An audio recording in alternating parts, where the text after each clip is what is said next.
วันตุเตภวัตุสัพพมังคลังรักขันตุสัพพเท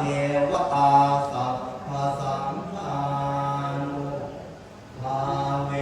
นัสสทาโสทิภาวันตุเตด้วยอำนาจแห่งคุณพระศรีรัตนตรัย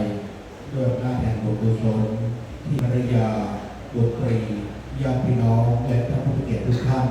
ได้ร่วมกันบำเพ็ญให้เป็นไปขอต้องเป็นพระวสัจจัยหนุนส่งให้ดวงวิญญาณของนายต่อสัตว์บุญพันธ์ได้ไปสวยสมสุขในทิพยวิมานถูกปฏิสถานในสัมปรายภพเรื่องหน้าด้วยเธอลำดับต่อไปขอเชิญท่านประธานในพิธีและท่านผู้เกียรติที่เคารพทุกท่านกราบ